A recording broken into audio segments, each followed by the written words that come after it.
mah urang keur nyaritakeun tentang jinayat.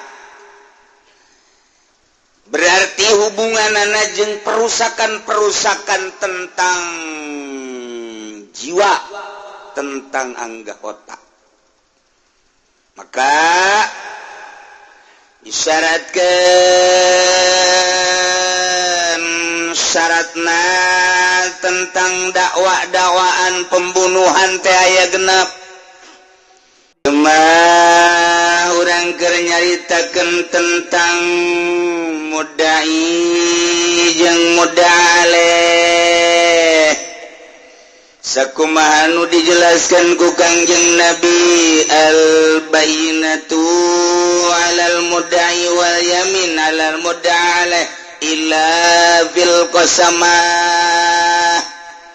Al-bayyinatu ari sumpah 'alal mudda'i, al-bayyinatu ari saksi 'alal mudda'i. Seseorang mengaku mesti aya dalil jang muatan pengakuanana, saksi bayyinah. Wal yamin 'alal muda'aleh, sumpah jang muda'aleh nu didakwana. Illa fil qasamah, kecuali dina urusan qasamah ke persumpahan. Ieu mah urang keur nyaritakeun tentang jinayat. Berarti hubunganana jeung perusakan tentang jiwa, tentang anggota. Maka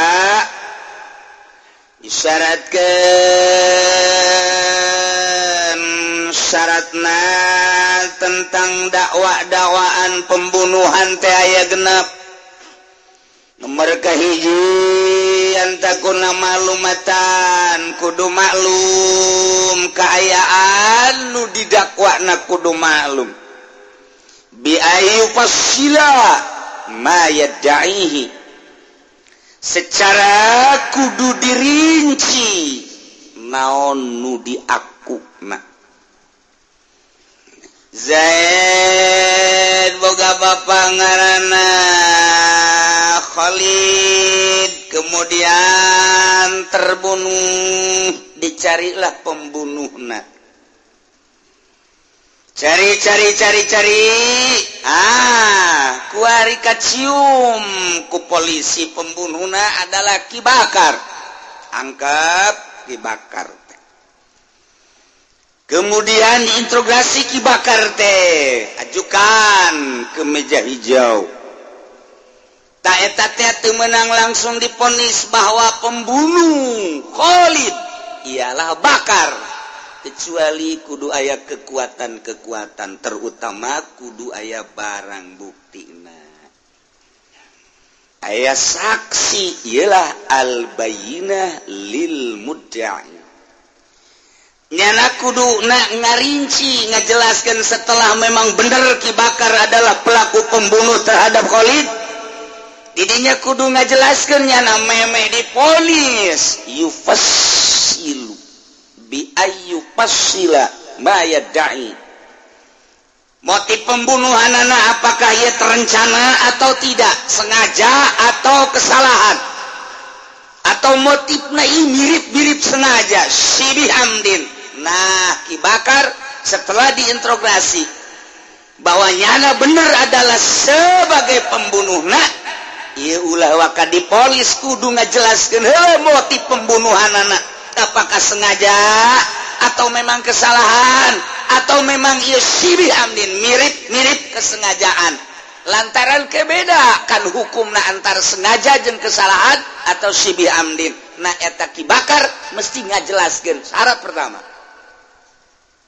Temenang main hukum sendiri. Lantaran hukuman nu Gusti Allah Subhanahu wa ta'ala diatur sedemikian rupa, rapih atuh lamun di negara make aturan-aturan hukum Al-Qur'anul Karim. Syarat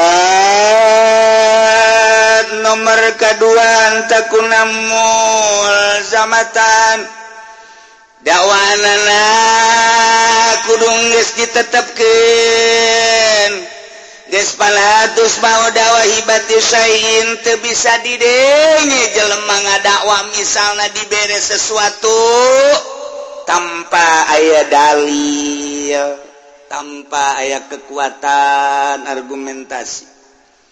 Zaid misal urusan hibah, Zaid dibere mobil ku Ki Khalid, kemudian mobil tersebut diaku ku Ki Bakar. Ta eta Ki Zaid ngaku bahwa mobil anu aya di Ki Bakar eta adalah mobil anu geus dibikeun ka kaula. Cek Ki Zaid teh aku Ki Khalid ta eta mengaku bahwa Zaid telah diberi mobil oleh Ki Khalid sedangkan mobilna aya di Ki Bakar. Nah eta ge perlu argumen-argumen dalil-dalil. Lamun langsung ditanggapi bae waktu pada ngararaku bae kabeh. Ki Zaid ngaku sebidang tanah sedangkan tanahna dikuasai ku Ki Bakar nu nyekelna. Da eta mengaku tanah tersebut hanya menanti mana pamere ti Ki Khalid. Ta eta teu bisa didenge langsung pengakuanana kecuali kudu jelas tentang pemberianana. Kula pernah dibere saha saksina mun aya ajukeun sanggeusna saksi komo kuarima mana surat-suratna surat hibah dan lain sebagainya. Lamun itu boga surat nah ieu adu kekuatan mana nu leuwih kuat. Teu bisa langsung ditanggapi ku hati. Katilu wasalisu ayeuna ye nomor katilu wa ainal mudale nomor katilu si mudai teh kudu nganyatakeun dina dakwaanana al mudale kanu didakwana.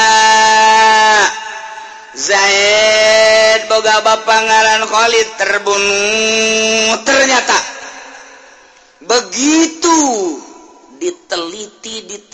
diteliti pembunuh nate ieu adalah mengarah ka Ki Bakar. Lah ieu Ki Zaid teh kudu ngajelaskeun dina mengaku pembunuh terhadap bapana nu ngaran Khalid mengarah ka Ki Bakar kudu ngajelaskeun bahwa Ki Bakar adalah sebagai pembunuhna. Tentuna kudu aya tanda-tanda. Kudu jelaskeun tanda-tanda pelaku pembunuhan tersebut. Nu mantak setelah lapor langsung tewak ku polisi. Setelah ditewak integrasi langsung kudu ngajelaskeun. Zaid panggil, setelah Zaid panggil Bakar dia panggil. Nah eta urusan polisi kadituna lantaran urang make cara-cara urang hese.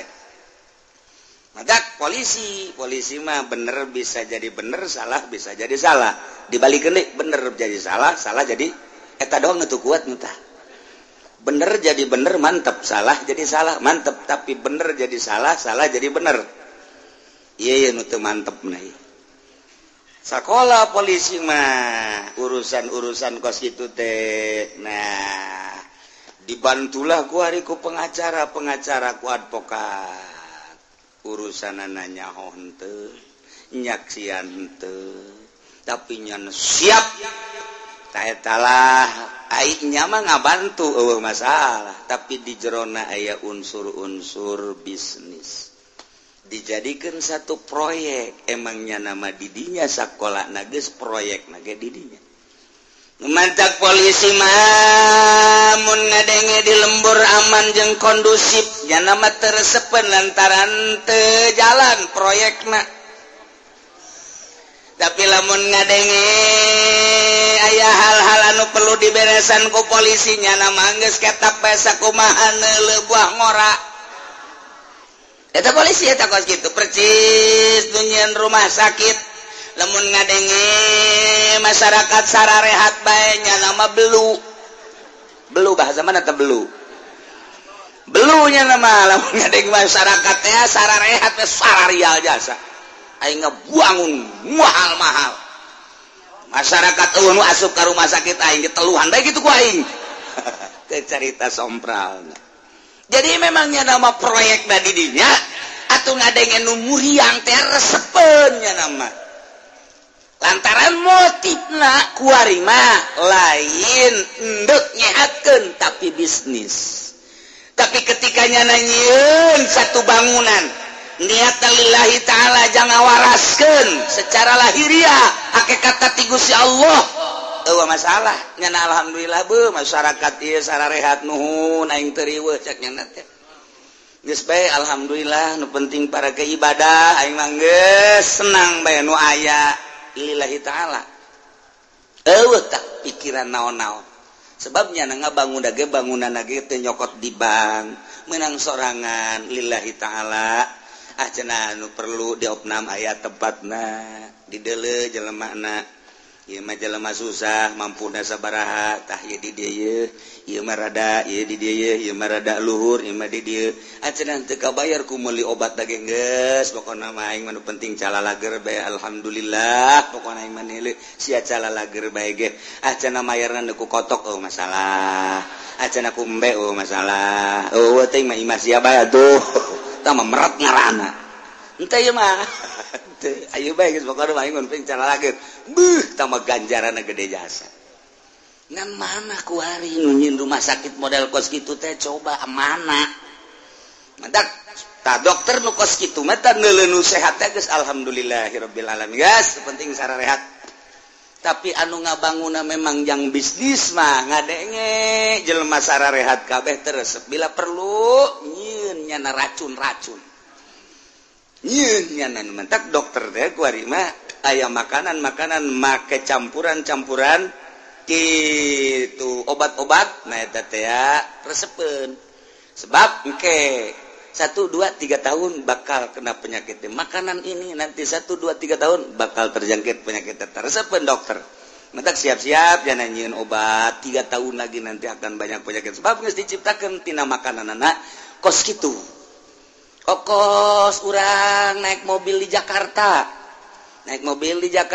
asup kadinya teu puguh teu karu ban bitu horeng di ditu geus aya bengkelna sararial jasa horeng ditu dan paku ieu eta di Jakarta teh mentok kula kamari keur waktu naon kitu ngaranna nyekel ka kawasan di Jakarta capek ngaleungit-leungitkeun kos kitu tah masyaallah budak sia teh kurun sararial teh nya tuh paku ditendeunan kadinya tuh bengkel geus siap di ditu di hareup pan berloon eta ieu mah geus eueuh anu murni ka Jakarta naik mobil kempes ngahaja ditendeunan paku rumah sakit disadiakeun rumah sakit makananna geus ditendeunan obat-obat kimia kemudian atuh ayeuna mah kitu polisi kitu kene kasus dibuat sedemikian rupa jadi emang di akhir zaman mah campur-campur kuarita kos kitu urang teh lamun kitu terpancing ya otomatis tapi kan mau tidak mau urusanana mesti kos kitu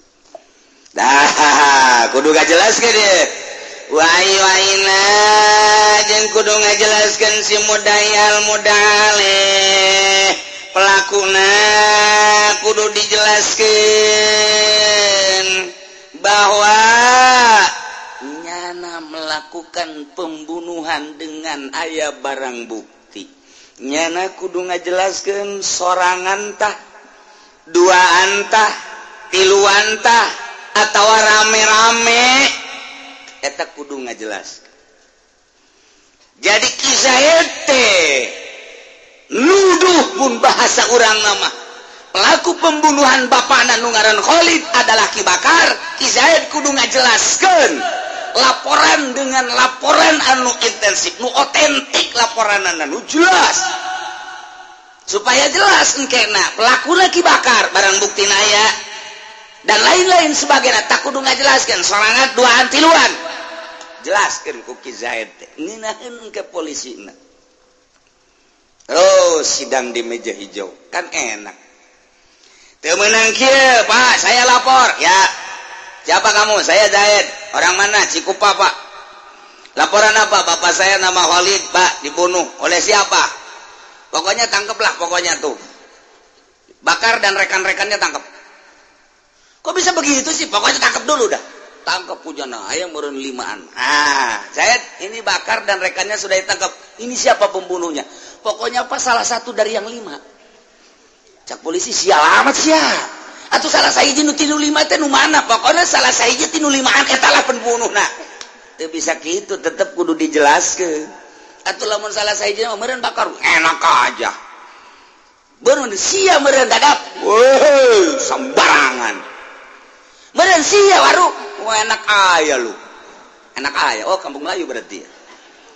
Nu 5an ditanya lamun salah sahijina doang pelaku pembunuhan eta ngaranna teu jelas. Jadi lamun teh mah Zaid ngajelaskeun qatalahu ahaduhum.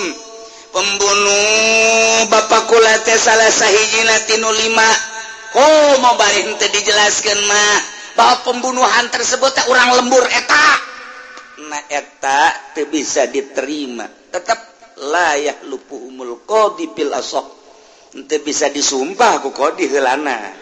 Lantaran encan jelas, tetap kudu jelas heula nu rapih teu meunang sambarangan. Beusi salah.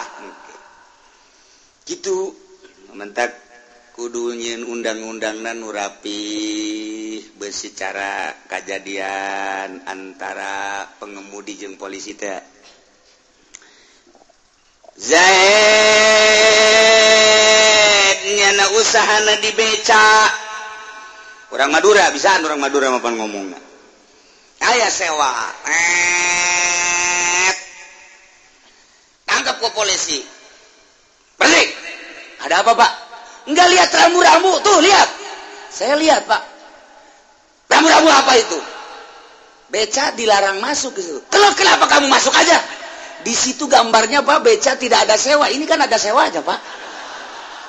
Polisi bingung. Goblok kamu. Ye, saya apa Bapak yang goblok?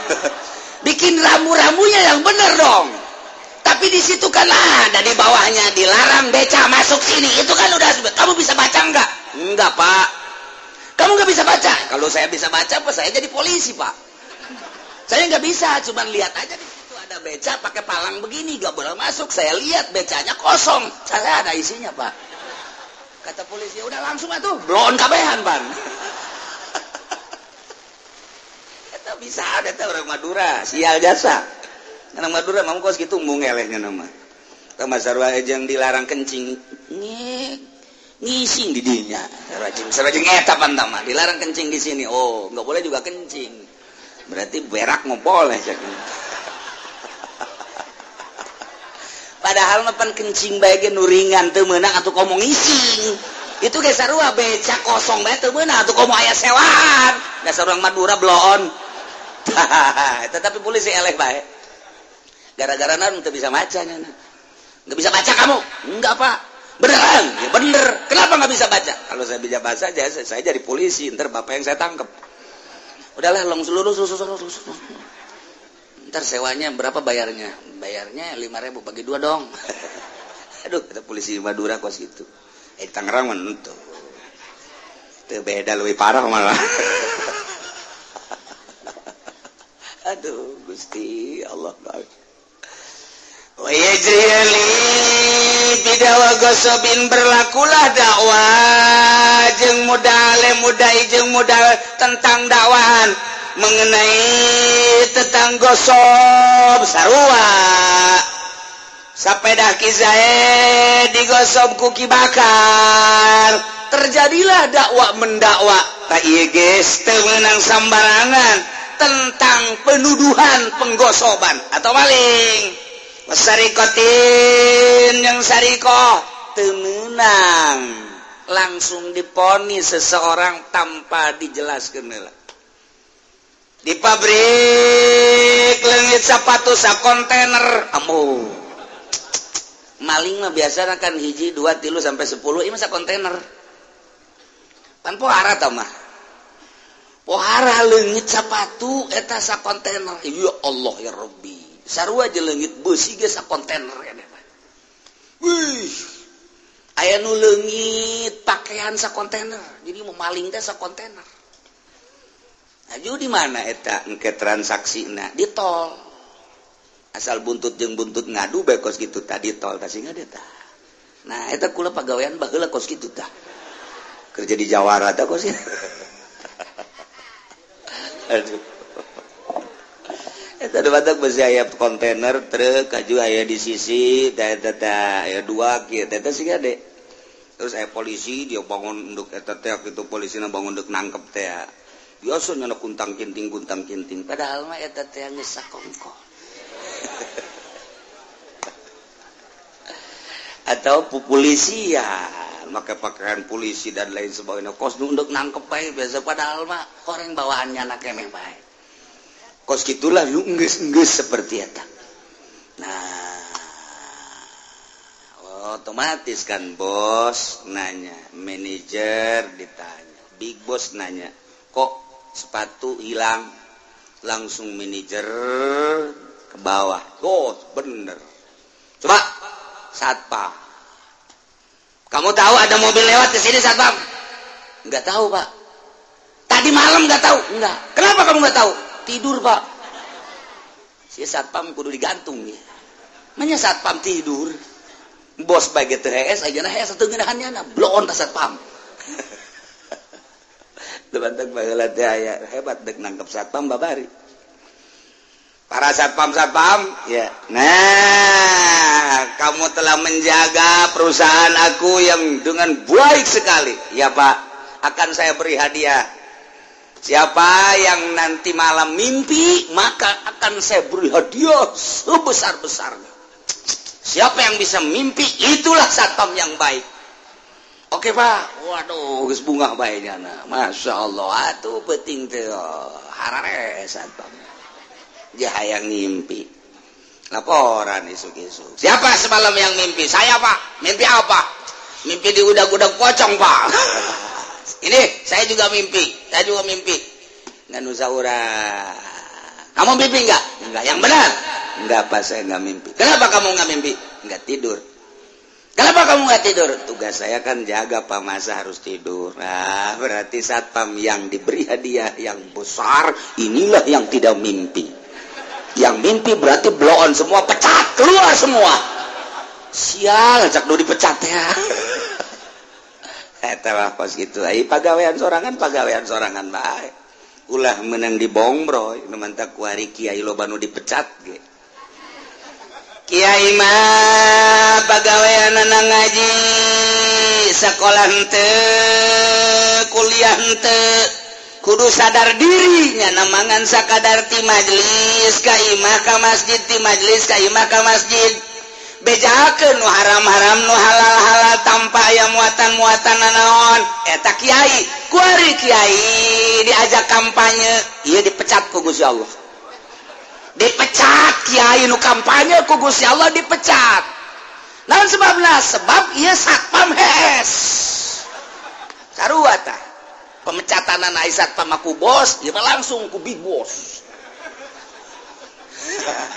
batak ieu ku hari pengajian di Cilok loba kiai pemecatan saudara ngan geus daftar deui nya geus daftar deui big boss saya daftar lagi udah dipecat udah sadar saya waktu ikut Golkar sekarang saya atuh mau daftar lagi iya boleh cek big boss boleh daftar lagi ono hadiah mau wajar aja tuh big boss udah mohon maaf aja lah mobil Avanza doang eta jadi kiai teh loba nu dipecat segala asup Golkar segala PDI wacana ieu mah PKB sarua petilu mah cenah asas Islam asal teh podol sero eueuh nu beres kabeh ge eta keluar tah kiai cenah ieu mah aing mah kiai ge pantatarina ge sanawiyah aliyah terus kuliah ka ditu ka mana ka Jakarta ka mana kuliahna sia yain bahula wari naon wari mah diganti. Nah jadi kulama aya bidang di dinya teh eta nu mantap kulama kadinya ulah jadi kiai atuh sia di dinya tuh di urusan politikus di urusan perpolitikan. Jadi kulama jadi kiai ongkoh jadi politikus ongkoh apa naik kiai mah ngagugulung ilmu Allah. Ai politik di Indonesia mah ngagugulung ilmu jurig manya bisa akur antara kakiaian jeung kajurigan. Sia dek gedean kakiaian ka Allah dek gedean kajurigan pilih ku sia dipecat sia ku ai. Tah teu malikir teh kiai da ieulah percis ko satpam molor dipecat ku bos teh ge kiai keluar tidak rela dipecat.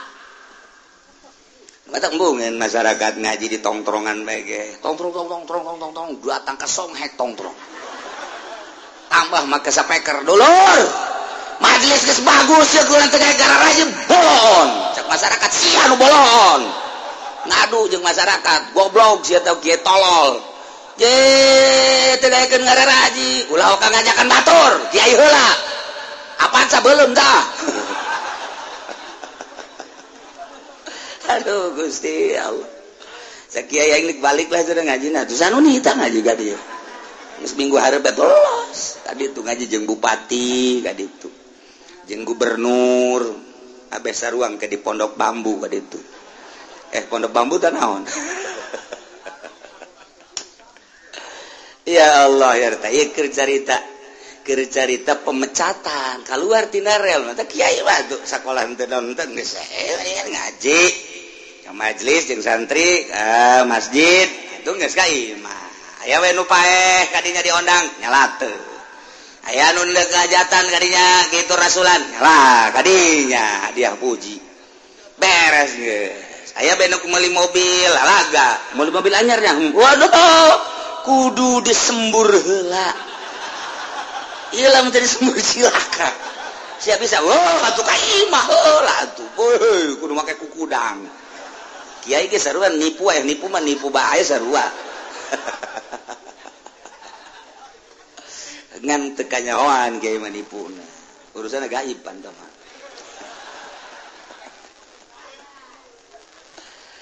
Tapi teu aya nu teu nipu mah kiai malikum kula mali kendaraan anyar aja yang berkah we oh atuh geus bere cai ku urang banjur geus ka mobil tak kakula siap banjur supaya tararis tuh ya wa ayu aidal budda ale geus palau kala qatalahu ahadum pembunuh khalid salah satu dari 10 salah satu dari 20 salah satu dari 5 teu bisa dideng eta mah tetep kudu diteliti heula lamun memang khalid ieu memang terjadi dibunuh mengarah kaki bakar dan rekan-rekan supaya ngaku heula teu beunang salah sahiji 10 salah sahiji urang lembur eta teu bisa kitu jeung kodi polisi panghulu atawa jaksa layak lufuhumul qadi teu bisa nyana langsung nyumpah bil asahi. Berjalanlah antara mudai jeung mudaleh tentang pengakuan gosok, pengakuan maling, perusakan dan lain sebagainya sarua teu meunang langsung kitu teu meunang kitu menuju tanpa aya tanda-tanda kaabsohanan.